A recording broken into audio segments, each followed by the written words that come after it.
Vamos a continuar en una mesa que yo creo que es muy buen momento para presentarla, porque ya nos han revisado las dos mesas previas pues con mucho interés cuáles son los gaps tanto en prevención como en enfermedad cardiovascular entre mujeres y hombres. Y ahora pues tengo aquí representantes de diferentes sociedades científicas que a continuación nos vamos a presentar para debatir cuál tiene que ser el papel de las diferentes sociedades científicas para pues, mejorar toda esta problemática que acabamos de exponer. Antes de presentarles a ellos, os voy a presentar, aunque ya la conocéis porque he intervenido previamente, a mi comoderadora, que es la doctora Leticia Fernández Riera, que es cardióloga experta en salud cardiovascular en la mujer y socia fundadora de Atria Clinic. Buenas de nuevo, Leticia. Buenas. Y bueno, voy a presentar, ya veis que son muchos, pero queríamos tener representación de la mayoría de las sociedades que tienen de alguna manera un papel transversal en la enfermedad cardiovascular. Ya conocéis también a nuestro presidente, el doctor Luis Rodríguez Padial.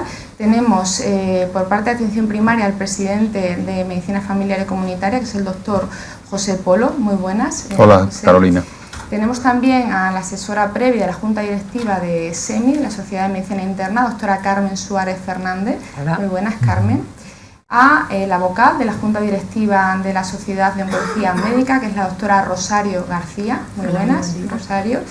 La doctora María Goya, ha intervenido también previamente, es la representante de la Sociedad Española de Ginecología y Obstetricia. Muy buenas, María. Buenos días. Por parte de nefrología tenemos a la doctora María Jesús Puchades Montesa, que es la secretaria de la Sociedad Española de Nefrología. Muy buenas. Y finalmente tenemos a Isaac Moll, que es el presidente de la Asociación Española de Enfermería Cardiovascular. Muy buenas. Pues muchísimas gracias a todos por asistir y por acompañarnos esta mañana. ¿Y qué te parece, Leticia? ¿Por dónde crees que podemos empezar con nuestros invitados? Pues la verdad que es un lujo, es un honor para nosotros, ¿no? Desde el punto de vista de cardiología, tener una representación tan amplia de tantas sociedades en el trabajo que queremos avanzar en el sentido multidisciplinar, ¿no? Y si te parece, Carolina, vamos a empezar hablando de salud cardiovascular. Entonces yo creo que sería interesante, ya que os tenemos aquí, compartir con nosotros vuestras iniciativas en este sentido de promoción de la salud y concienciación a la mujer que se tiene que revisar del corazón desde vuestras sociedades, ¿no? ¿Qué papel pueden jugar vuestras sociedades en esta labor de promoción y concienciación de la enfermedad cardiovascular? Y si estáis desarrollando algunas iniciativas, poder compartirlo con nosotros. Y bueno, si os parece, podemos empezar por el medio con la doctora Carmen Suárez y que cada uno de vosotros pues vayáis también pues interviniendo. Bueno, pues encantada. En primer lugar, de verdad, para mí es un honor. Estoy como representante de mi presidenta, mujer, presidenta de la SEMI, por lo tanto también la doctora Juana Carretero, que bueno, pues ha delegado a mí, y daros las gracias por invitarnos. Felicitaros, creo que es una iniciativa, vamos, que era imprescindible, no sé cómo hemos tardado tanto, ¿no? Pero realmente creo que es una iniciativa estupenda, por lo tanto felicitar a la Sociedad Española de Cardiología por poner en marcha algo que como profesional, como mujer, como interesada particularmente en riesgo, me parece, bueno, se ha contado aquí perfectamente, ¿no?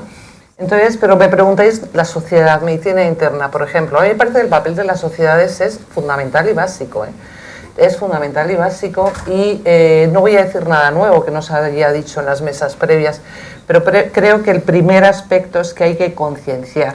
Pero cuando digo concienciar, creo que los agentes a los que tenemos que concienciar son distintos. El primero es a las propias sociedades, es decir, la sociedad tiene que tomar conciencia de este problema, conciencia de la brecha de género. Estamos hablando de salud vascular, pero podemos hablar de otros aspectos. Nosotros, por ejemplo, en nuestra sociedad, en la SEMI, hace ya unos 10 años se creó el Observatorio de Desigualdad, un observatorio que trataba de ver las diferencias de género. Por ejemplo, empezamos por ver el número de ponentes, que eran mujeres, hombres en los congresos, vigilábamos y controlábamos el número de primeros firmantes, de coordinadores de grupo, etcétera. Por lo tanto, quiero decir que creo que la primera que tiene que concienciarse es una sociedad.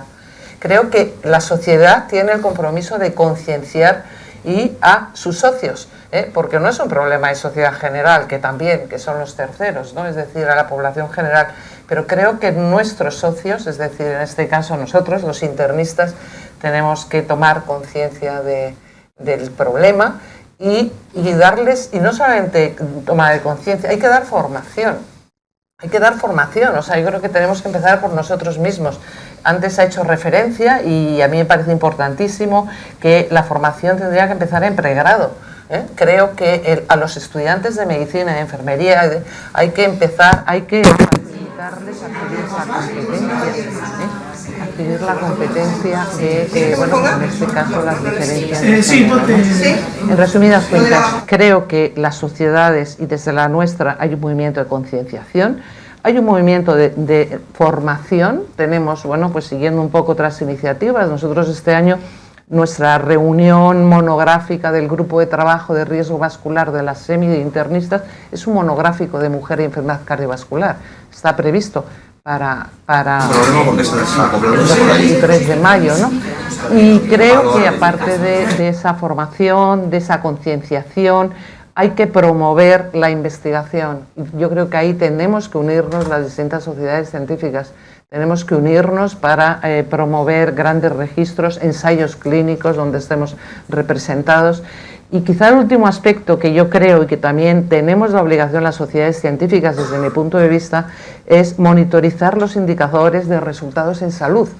Es decir, y ver dónde nos tenemos que mover y qué tenemos que hacer, porque algunos de ellos, como se han comentado aquí, pues son muy desfavorables. Muy bien.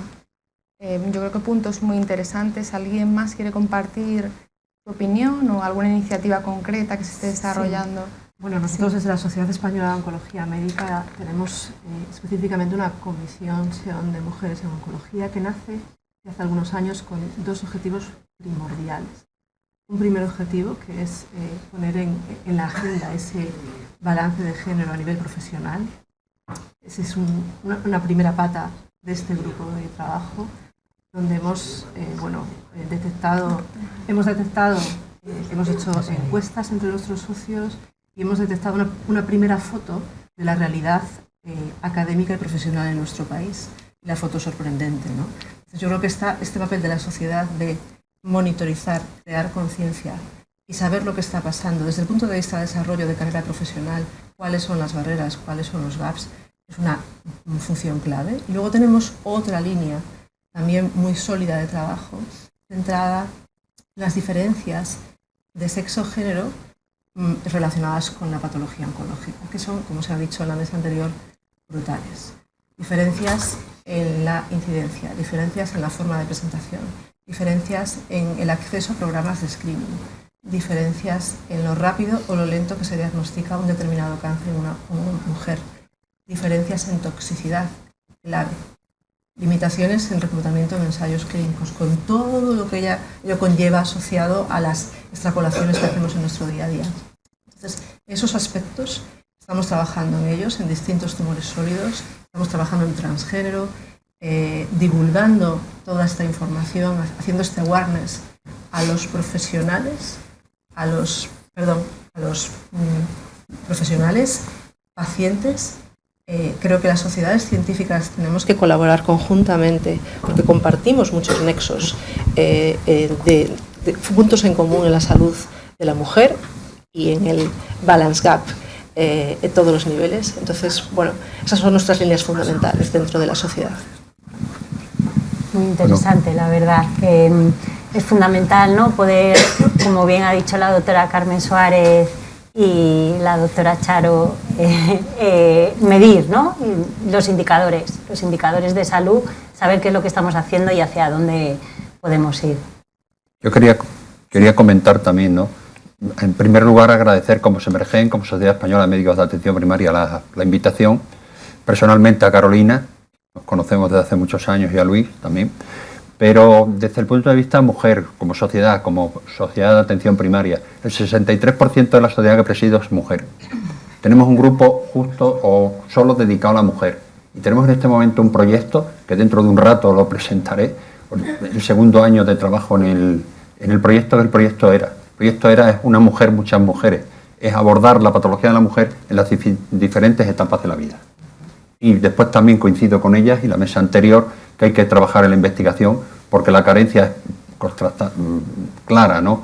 En los estudios, la carencia en los ensayos clínicos más, la presencia de mujeres como pacientes, sujetos, pues debido a los problemas que ha habido y hay, pues es carente. Y creo que hay que investigar más y también desde el punto de vista de atención primaria, lo que habéis comentado, los registros y los estudios en vida real, sí podemos hacerlo y estamos trabajando mucho en eso. Pues muchísimas gracias y gracias por compartir vuestra visión y por esos proyectos concretos que sin duda van a aportar mucho valor. Vamos a seguir contigo, Pepe, si te parece, porque otro apartado importante que hemos hablado mucho ya esta mañana de él es la prevención, que probablemente es por donde tiene que empezar todo y lo que sería ideal trabajar para evitar esa mala evolución posterior. Yo aquí te quería preguntar, además creo que atención primaria sin duda tiene ahí el papel fundamental.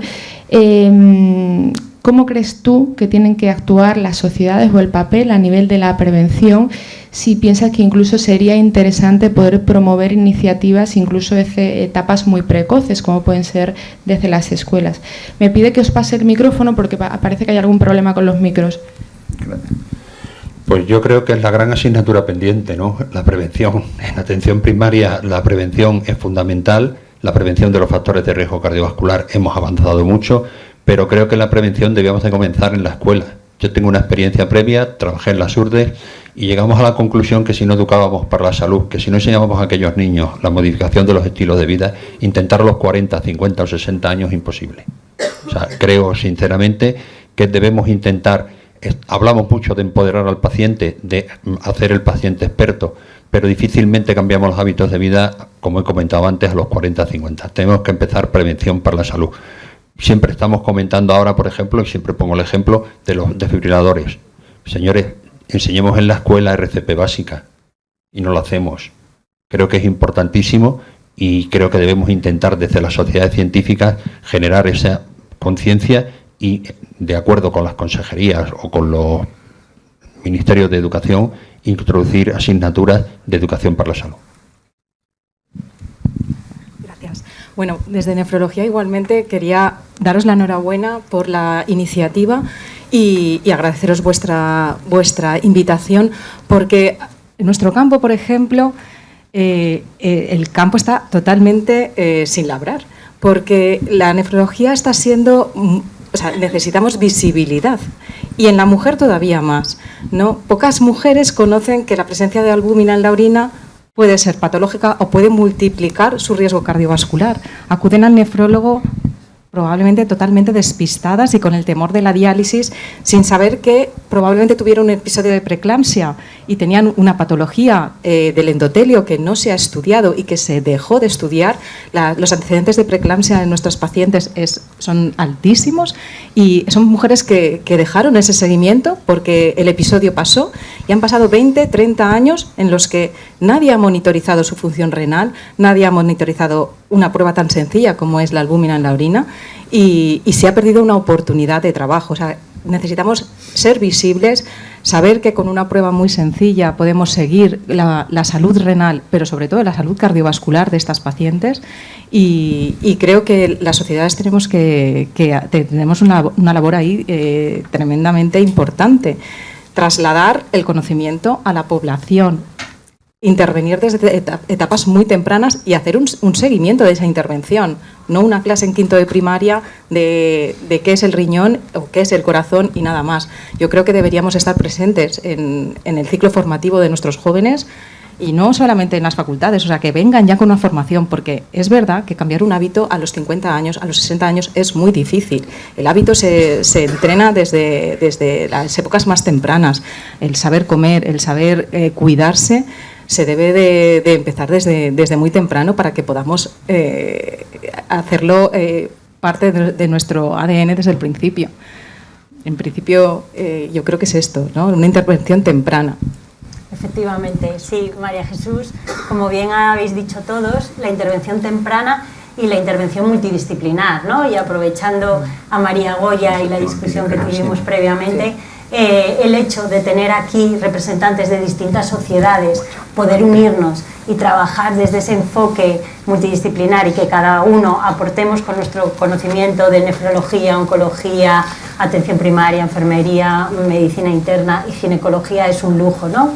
Entonces, ¿cómo veis un poquito esa interacción multidisciplinar que tenemos que hacer y qué papel las sociedades pueden potenciar y ayudarnos a aterrizarlo al día a día? Bueno, en primer lugar, gracias por estar aquí. Para mí es un honor, ¿no?, poder compartir. Vengo no solo como representante de investigación en este tema, sino en este caso de la SEGO, de la Sociedad Española. Decirles que en nuestro caso pues estamos dirigidas totalmente a la mujer, ¿no? Nuestra población es la mujer, pero es verdad que también tenemos un 65% de mujeres obstetras y ginecólogas en la sociedad, y además nuestro foco había estado, o la mayor parte del trabajo en la sociedad está volcada a la menopausia por toda la evidencia que había hasta ahora. Pero realmente, yo además represento la sección de medicina perinatal, lo que hemos visto es esto, que llegamos tarde, y que no es que de golpe, antes le explicábamos a la mujer en la consulta, en la menopausia cambian las hormonas y aumenta el riesgo. No es verdad, la verdad es lo que hemos dicho en la sesión anterior, aumenta el riesgo de manera progresiva durante toda su vida y dependiendo de los eventos que ocurran en su vida y cómo impactan en su vida, sobre todo el embarazo.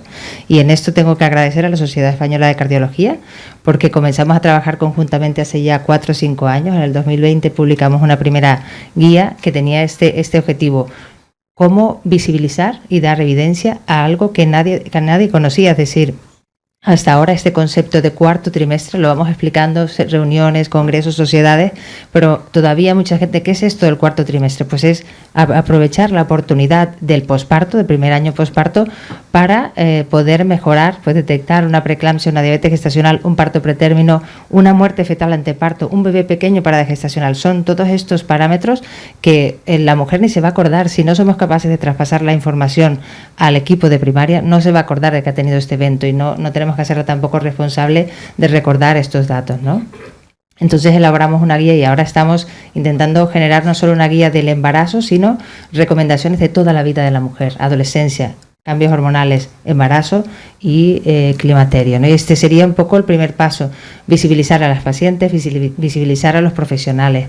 También nos gustaría hacer un registro, estamos trabajando como sociedad en crear un registro de APOS. APOS sería Adverse Pregnancy Outcomes, que sería todos estos eventos que les he contado. Sería fantástico tener información y una cohorte nacional de estas mujeres para ver qué ocurre luego con su vida cardiovascular. Y bueno, no quería terminar sin además decir que es clarísimo lo de el mundo ideal, ¿no? Sería la escuela. Yo me imaginaba empoderando a la mujer en primaria y creo que es importante, por eso hemos incluido sociedades como medicina de familia y de pediatría, porque no nos olvidemos que el primer año posparto las mujeres van al CAP, van a los ambulatorios a llevar a su bebé. Por lo tanto, la enfermera de pediatría, el equipo de pediatría puede rescatar a esa mujer que ha tenido el evento adverso. Tenemos que ser todos y llevar este proyecto a cabo. Pero me ha gustado mucho la propuesta de la escuela, ¿no? Educación sexual, educación alimentaria y, ¿por qué no?, educación cardiovascular. Sería maravilloso. Sí, bueno, nosotros, antes se me había olvidado, estoy encantada de estar aquí y gracias, por supuesto, por la invitación, porque creo que es un lujo que podamos establecer puentes para mejorar la salud de nuestros pacientes. Nosotros, claramente, la oncología hoy no vive como aislada, como especialidad. Necesitamos ese trabajo multidisciplinar hoy más que nunca. El paciente oncológico hoy, afortunadamente, es un largo superviviente en muchos de los casos.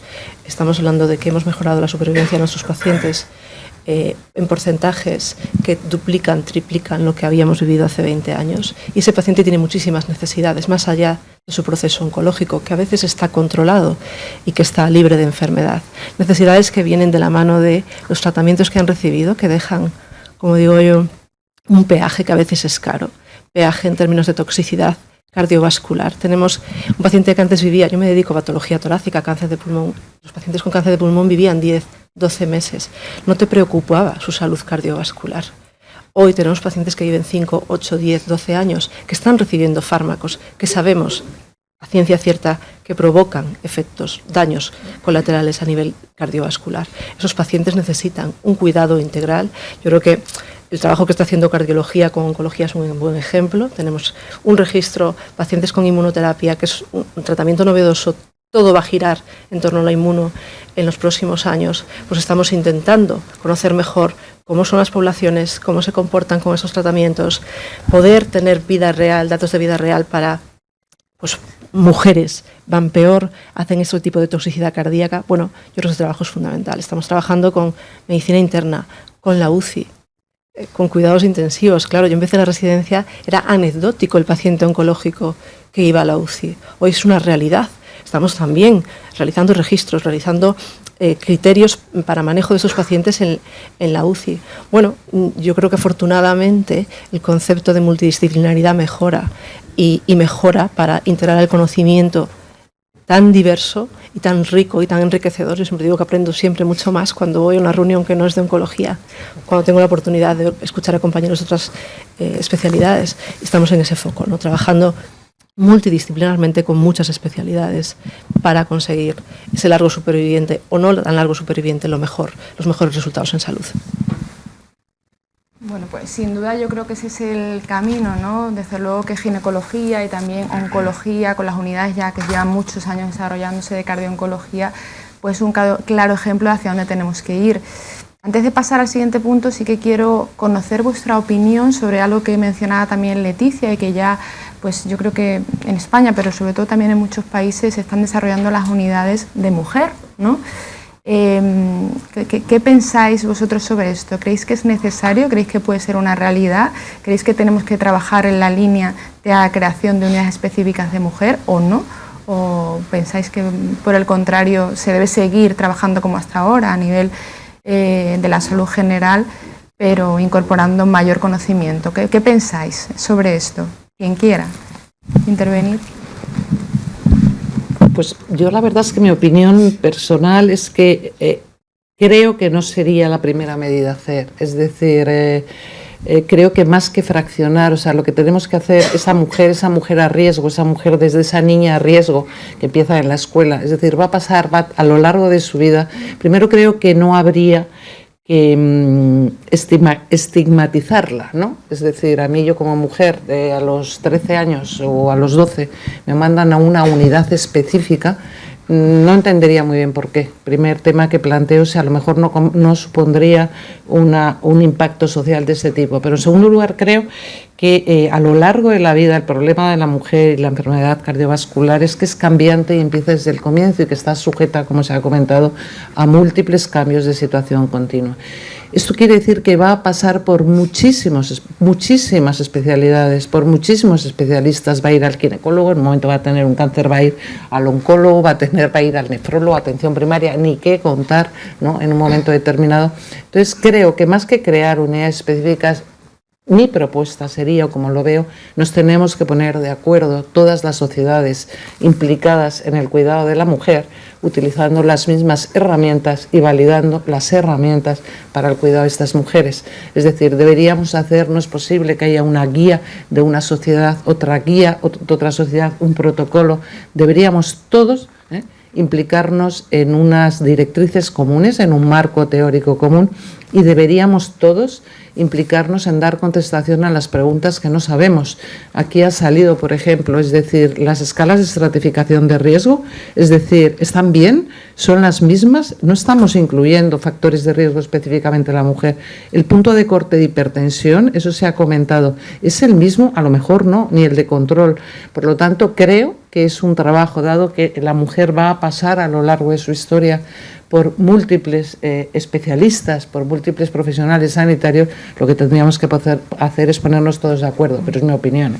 Sí. Yo también estoy, como ya perdón, si quieres, sí. Esta mañana ya comenté, ¿no?, que realmente el problema que tenemos es el volumen. Si cogemos, son un 20%, por ejemplo, el embarazo de mujeres que han tenido eventos, entonces va a ser muy difícil conseguir que todas estas mujeres sean valoradas en una unidad, y de acuerdo con que quizás no hay que ponerle el aviso de ojo que vas a tener un problema, sino al contrario, empoderar para decir, probablemente si tienes una vida saludable y haces una serie de recomendaciones que te vamos a dar, puedes evitar este desenlace. Sí que creo que el paso principal o básico sería en el que estamos trabajando, crear una guía de consenso de todas las sociedades para determinar cuáles serían los factores de riesgo según la evidencia que tenemos, porque también es verdad que ahora mismo no sabemos, como bien se ha dicho en la sesión anterior, si los eventos adversos del embarazo son como tales factores independientes o en una reclasificación impactarían o no en la salud cardiovascular. Entonces todavía no tenemos suficientes herramientas para decir todas ellas han de ir o dependerá de los factores predisponentes que tenían previamente, ¿no? Entonces creo que el primer paso sería concienciar y generar una evidencia común en todas las sociedades, como creo que lo estamos haciendo, totalmente de acuerdo. Y quizás seleccionar a aquellas mujeres con el riesgo X en la unidad, esto la verdad que lo dejaría abierto. No tengo claro si pacientes de muy, muy alto riesgo, pero no incluiría a todas las mujeres por un tema de espacio y de concepto. Sí, efectivamente, quizá mejorar el flujo de comunicación entre todos los especialistas, ¿no? Exactamente, yo creo que queda patente, ¿no? Esto es lo que debemos hacer, trabajar así.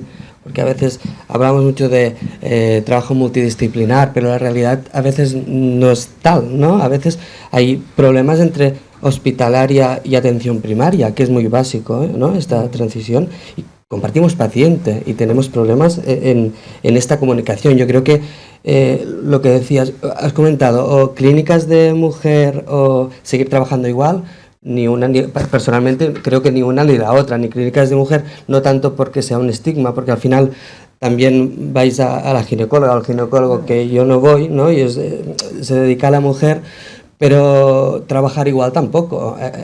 Tenemos un problema, ¿no? Y queda patente con todas las presentaciones de compañeros. Sabemos que hay unos gaps importantes, hay un infradiagnóstico, infratratamiento, con lo cual no podemos seguir trabajando igual. Tenemos que cambiar de chip y creo que ya lo han dicho, es que lo han dicho todas, pero la concienciación, ¿no? Primero de nosotros, de los profesionales, de las sociedades científicas, de los estudios. Yo creo que esta es la vía que tenemos que trabajar, mejorar la comunicación, mejorar la multidisciplinaridad, mejorar la conexión con primaria. Creo que esto es la clave y hacernos conscientes, y no solo a los profesionales. Una vez tengamos nosotros plena conciencia, todos los profesionales, hay que incidir en la sociedad y hay que intentar hacer el cambio desde niños. Lo ha comentado él, desde pediatría. Yo me dedico a la pediatría. Si queremos cambiar a la población, lo tenemos que hacer desde que son pequeños. Valentín Fuster ya lo hizo, ¿no? Con el programa de Barrio Sésamo en Estados Unidos, para intentar cambiar factores de riesgo, y es la única forma que creo yo más viable para poder hacer un cambio de mentalidad en la sociedad, incidir desde que son pequeños. Yo estoy plenamente de acuerdo, creo que no, la idea no sería hacer unidades de mujer, pero sí que es cierto, y en mi ámbito, las necesidades de las mujeres a veces no tienen puntos en común con la de los hombres, desde el punto de vista de necesidades médicas, necesidades emocionales, necesidades psicosociales e incluso económicas, ¿no? Tenemos muchos estudios que demuestran que la mujer es la gran cuidadora, que cuando la mujer cae enferma, el gran cuidador es el padre de 80 o la madre de 80 años. Entonces, el tener claro que el cuidado global de la mujer, yo estoy hablando de la mujer enferma, no tanto de la prevención, implica un cuidado probablemente más dedicado, sin pensar en esa unidad específica, pero sí, como lo estamos haciendo ya en la mayoría de los hospitales, o en un buen número de hospitales, con consultas integrales de cardio-oncología, consultas integradas de reumatología que ayudan a manejar la salud ósea, la osteoporosis, la osteopenia, las fracturas patológicas por tratamiento. La necesidad de psico-oncología es mucho más demandada por una mujer que por un hombre. La necesidad de cuidados de nutricionista, de fisioterapia, son mucho más demandadas. La mujer necesita ser una parte más activa de su autocuidado. Bueno, pues tenemos que cubrir sus necesidades, ¿no? Y yo creo que esto, sin ser específicamente dedicado a la mujer, tiene que estar abierto, por supuesto, a todos los pacientes, pero tener en cuenta que este grupo está pidiendo algo más, ¿no? A la mujer le gusta muchísimo la terapia en grupo, le gusta muchísimo los talleres, la escuela de pacientes, talleres de maquillaje, talleres de nutrición. Sexualidad es el gran tabú. Es el gran tabú. Nosotros mismos, los profesionales que tratamos a estas pacientes, no lo tocamos. Y es un 67% de los casos el que tiene problemas en su vida más íntima. Impacta en su calidad de vida. Entonces, más que unidades, creo que hay que poner encima de la mesa las necesidades y de forma coordinada darle salida. Yo creo, estoy de acuerdo con ellas, y sobre todo insistiendo en lo que comenta Carmen, no unidades, pero sí un grupo de trabajo donde aborde el problema de la mujer de forma específica de cada una de las patologías. Creo que es importante porque es transversal en todo. Y después insistir, lo has comentado de pasada, en lo que llamamos las transiciones. Con Carolina trabajamos mucho en el PAI de insuficiencia cardíaca, la transición de hospital, no solo ya la derivación de un paciente que lo sacas de su casa y lo mandas al hospital, sino cuando sale del hospital y va a su domicilio, eso es un caos. Es un caos. Y debemos insistir y trabajar mucho en eso. Y más en el problema de la mujer y sobre todo mujeres con patología oncológica, es muy duro para muchas de ellas. Luis, que nos hablaba. No me dejan hablar. Hombre, me ha parecido de buena educación dejaros que habláis vosotros antes. A mí ya me escuchan demasiado por aquí. Bueno, yo primero agradeceros el que hayáis respondido a nuestra llamada, ¿no? Yo creo que la actitud de la Sociedad Española de Cardiología está clara. La estamos presentando y estamos aquí gracias a eso. Yo creo que somos conscientes de que hay una necesidad de dar primero de un mayor conocimiento de la patología y de las diferencias, porque eso va a traer un mejor tratamiento, y dentro del programa que hemos presentado pues viene estrategias de búsqueda de factores de riesgo que podemos comentar posteriormente, ¿no? Y eso es fundamental. Y luego de hablar entre todos y dar respuestas más coordinadas a las mujeres, ¿no? A veces no todo lo que pasa es culpa nuestra. A veces tenemos yo siempre lo he dicho al principio, se habla de que hay menos mujeres representadas en los estudios, es cierto. Yo aprendí, Marta Gulati, que no lo sabía, nos dio una charla en el congreso pasado. Marta Gulati es una experta en patología cardiovascular de la mujer, y comentó que es que después del drama de la talidomida, la FDA prohibió meter mujeres en los estudios. Fue una medida para proteger a las mujeres.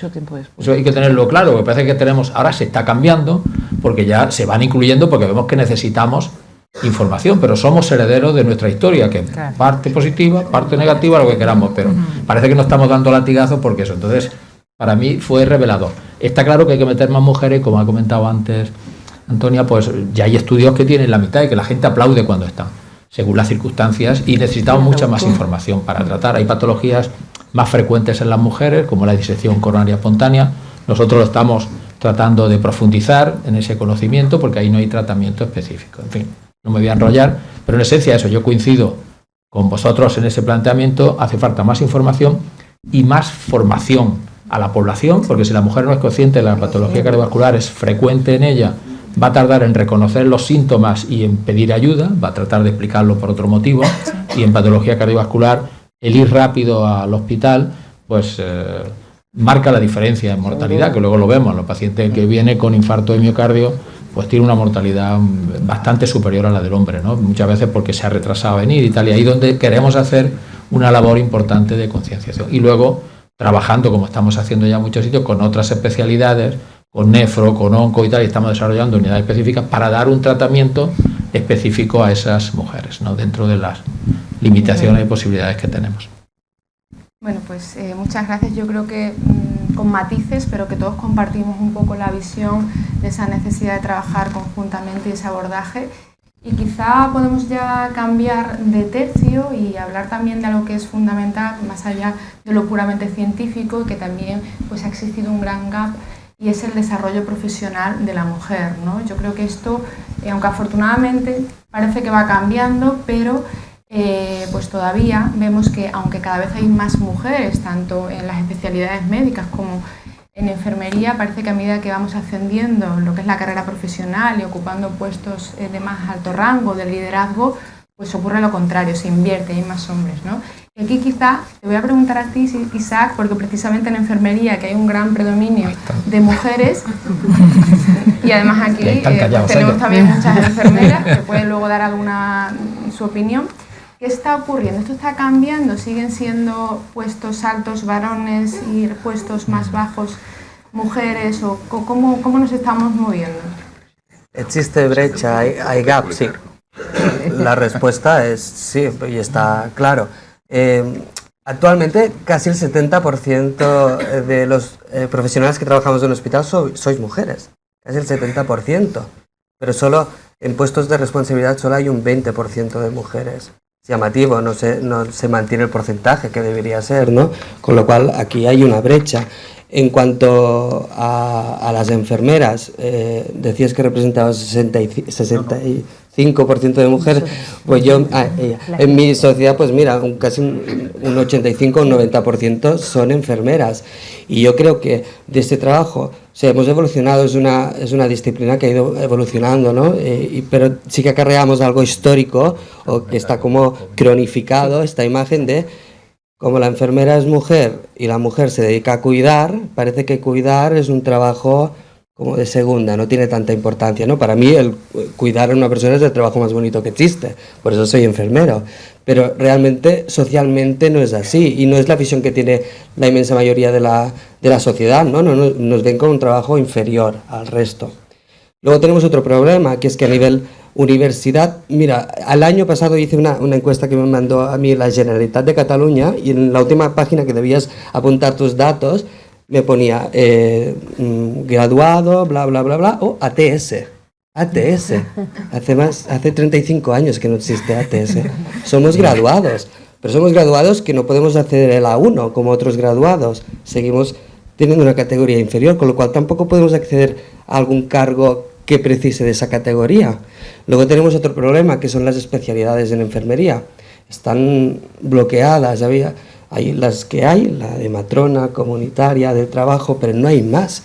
Tú puedes ser la mejor enfermera del mundo en insuficiencia cardíaca, tener tu agenda, titular fármacos, hacer charlas, ser imprescindible en el equipo, pero eres enfermera generalista y cobrarás como una enfermera generalista, no como un especialista, ni tendrás oportunidad de acceder a una especialidad porque no existe la especialidad. Con lo cual debemos luchar, yo creo que como colectivo enfermero, lo que tenemos que hacer ahora es luchar por poder alcanzar estos niveles, ¿no? De la A1, que parece que desde el Ministerio han dicho que sí, después de la huelga que hicieron en Cataluña, intentar desbloquear o proponer nuevos títulos de especialista en el Ministerio para intentar que nos permitan evolucionar y crecer un poco más e intentar rebajar esta brecha. Hay otro estudio publicado de la Organización Internacional del Trabajo que dice que hay 6 millones de mujeres que financian el sistema sanitario. Cobrando menos, la brecha salarial es de un 24% a nivel mundial. Un estudio que se publicó de la OMS al 2020, creo. 24% de diferencia en el mismo puesto de trabajo sanitario, no enfermera, entre un hombre y una mujer. En España, el INE dice que un 28%. O sea, sí hay gap y sí hay brecha. Tenemos que luchar para intentar eliminarla. Nosotros, como os decía, esta es una de las líneas de trabajo que tenemos dentro de la Comisión SEON de Mujeres. Y yo creo que es importante tener datos. Voy a empezar por arriba, por datos más globales. Hay un New England muy reciente de cómo ha evolucionado el rol de la mujer en ciencia, en medicina en los últimos 30 años. La conclusión es devastadora, poco cambio. Hay un trabajo presentado por FACME y publicado por FACME recientemente, cómo está la situación en España. Globalmente somos más mujeres las profesionales de la salud, solo un 25% son jefes de servicio, la gran mayoría son adjuntos. Y ya no hablo, en este mismo trabajo se recoge cómo está la situación a nivel de universidades, PIs de grandes estudios o líderes de grupos de investigación, de grupos cooperativos, ¿no? Las cifras se caen por debajo del 10%. La realidad es esta. Yo creo que es bueno tener estos números, estas cifras, porque solo partiendo de esta foto real uno puede instaurar medidas correctoras. Y eso es lo que tenemos que hacer las sociedades científicas también, ¿no? Estar muy pendientes, muy vigilantes de lo que pasa en este escenario, de cuáles son los gaps, de cuáles son las barreras, de cuáles son las necesidades. ¿Por qué no trabajar en formación? El liderazgo también exige formación. La mujer está mucho más acostumbrada al doing, ¿no? Somos muy buenas en el doing. Pero luego el managing, el leading, ese salto nos cuesta mucho y además es como si tuviésemos este sentimiento de culpa de dejar el doing.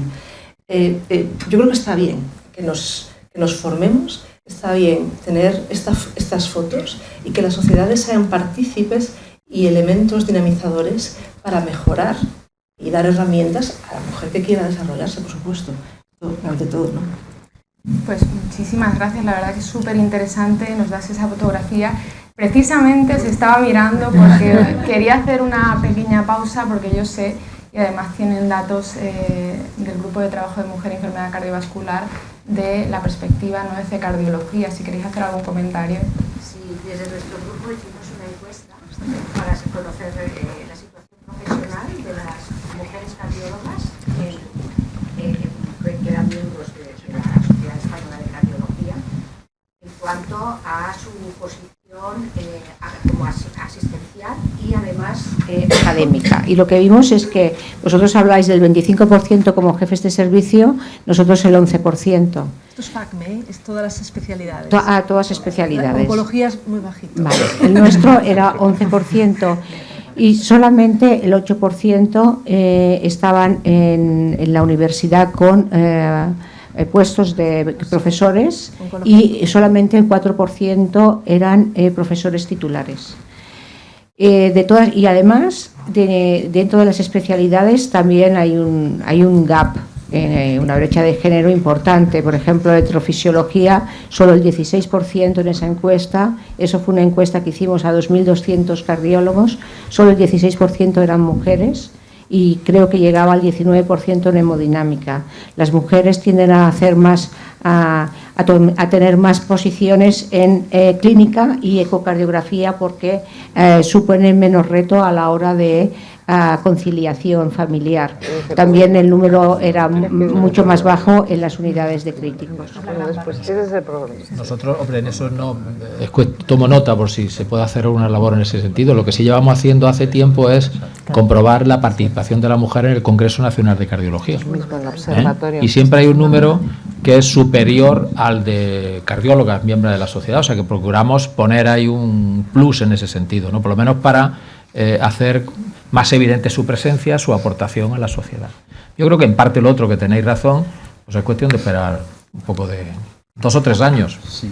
Cuando nos jubilemos unos cuantos, yo tengo un montón de mujeres allí que van a ocupar el puesto y al final seremos nosotros que tengamos que decir, oye, a ver si estas mujeres nos dejan. A mí me gustaría dar un dato también. No tengo presente cuál es la cifra concreta, pero sé con toda certeza que, por ejemplo, en donación de riñón de donante vivo, en España somos las mujeres, con de gran diferencia, las que donamos un riñón. Los hombres no donan tanto. O sea que es otro tanto a mejorar, ¿no? Somos Está claro que no somos iguales, hay muchas cosas. Yo quiero mucho a mi padre, pero quería mucho a mi padre, pero quería más a mi madre. Ahora que no me doy ninguno. Pues, pero tu madre te hubiera dado el riñón. Seguro. Quiero decir, es un dato muy interesante este, ¿no? El de la donación, que fíjate, somos las grandes cuidadoras y no vemos barreras en sacrificarnos por el cuidado de los demás. O sea, y es algo innato, creo. No, es algo así, que se puede intentar cambiar y dar herramientas para tal, pero yo tengo la experiencia. Una jefatura de servicio es más difícil que una mujer quiera echar adelante tal. Incluso en otras posiciones de compañeros que buscan para tal, las mujeres, no todas, le cuesta algo más de trabajo. Que no es, lo digo por comentario, no voy a entrar en detalles, de hace poco, que lleva dando vueltas ahí un tiempo. No, a mí es una reflexión que, bueno, pues después de toda mi larga trayectoria por años, ¿no? Y además pasando por niveles asistenciales, universidad, investigación, uno se hace esa reflexión continuamente y dice, ahora al final de mi trayectoria profesional, ¿por qué las mujeres aportamos los datos que se están dando? ¿No? Es decir, porque es una realidad, ¿no? Tan bajitos en todos los niveles. Y yo creo que si tuviésemos, es que ha salido ahí, y me parece que es el punto clave. Es decir, no sé si estáis de acuerdo, es decir, si de esas poquitas mujeres que alcanzan puestos de relevancia en la universidad como investigadoras asistenciales, si se ve el porcentaje de mujeres que no tienen familia detrás, es decir, que son independientes, son enormes. Son mujeres que han apostado fundamentalmente por su trayectoria profesional muy superior a el resto. ¿A dónde nos lleva eso? A la realidad que creo, o sea, yo creo que es un problema social. El problema fundamental es conciliar la vida privada con la vida profesional y la mujer podrá hacerlo y se puede hacer y lo estamos haciendo y lo hemos hecho, ¿no? Siempre y cuando tengas o no tengas vida personal o renuncies en parte a ella o tengas la enorme suerte de compartir la vida personal con alguien que lo distribuye igual que tú. Y ese es el reconocimiento absoluto que yo hago a las parejas que permiten fundamentalmente el compartir y repartirse el trabajo. Yo es mi análisis, insisto, después de mucho tiempo. Me alegro que lo hayáis comentado porque les comentaba, le digo, me voy a meter en un charco. El 90%. Sí, a mí me gusta mucho. O sea, El Carmen se ha echado 90%, a mí me decían muchas compañeras que además del trabajo tienen el peso de su casa. Esto es claro, lo acaba de comentar Carmen, y nosotros mientras estamos trabajando y nos dedicamos, lo que decía Luis también, pero a la hora de estar pensando en los hijos, en los problemas y tal, el peso de la mujer es fundamental en cualquiera y la conciliación es importante. Que eso está cambiando, pero queda como cuando nos jubilemos unos cuantos. Sí, yo No quería, des ideas que nos empujan. yo quería seguir en esa línea, pero hacer una reflexión aún más allá. Es decir, si estamos en este punto, si no hay conciliación, si afortunadamente tenemos parejas que nos acompañan, que nos permiten dejar de cuidar para fortalecer nuestra profesión, es porque lo han hecho de manera altruista, pero esto tiene que cambiar también como sociedad. Es decir, tiene que haber medidas que cambien y que la mujer no tenga o que sacrificar tener una familia o que tenga que conseguir una pareja que la entienda para llegar a donde queremos que llegue. Es decir, esto no vale con decir he tenido la suerte de tener una pareja, que los que la tenemos así lo valoramos, pero no debe depender de las parejas, debe depender de la sociedad y debe depender de las personas que están al mando, ¿no? Y esto tenemos que reivindicarlo también como sociedades, que sean medidas totalmente impuestas, no que sea un consenso, porque al final no llegaremos a ningún sitio. Bueno, pues yo creo que ha sido un coloquio súper interesante, la verdad, ver distintos puntos de vista desde distintas perspectivas. Hay una pregunta rápida del público que me están rogando. Sí, bueno, no es una pregunta, es un comentario. Yo soy enfermera y estamos aquí un grupo de enfermeras. Es verdad que somos más mujeres que hombres. De hecho, los compañeros nos dicen que son... Yo soy enfermero, ¿no? Se define como enfermera. Pero en el trato con el paciente sí que se nota mujer cuidadora. Viene un paciente y se pasa a hacer una prueba y siempre está cariño, guapa, y al compañero no se lo hace. Y hay veces que sabemos que es en tono cariñoso y todo, pero hay determinadas formas que yo ya tuve que parar a un señor y decir, no soy su cariño, yo soy su enfermera. Entonces, ese concepto de cuidadora sí que es verdad que todavía no ha evolucionado. Igual que si entramos... Y enhorabuena a todos. ¿No? Sí, pero pasa igual que si yo entro en una habitación de un paciente acompañado de una médico, se van a dirigir a mí, doctor. Sí. Aunque yo me haya presentado como me llamo Isaac, soy el enfermero, me van a dirigir a mí. Sí. Que además a mí esto me violenta, esta situación que vas haciendo. Yo bebo poco, mi mujer bebe un poquilín más que yo. Cuando vamos, siempre le ponen a ella, a mí la cerveza y a ella lo que sea, sin alcohol. O sea que eso hay que cambiar a la sociedad, porque esa te sientas ahí y parece que tú tienes que beber. Incluso una anécdota y acabo.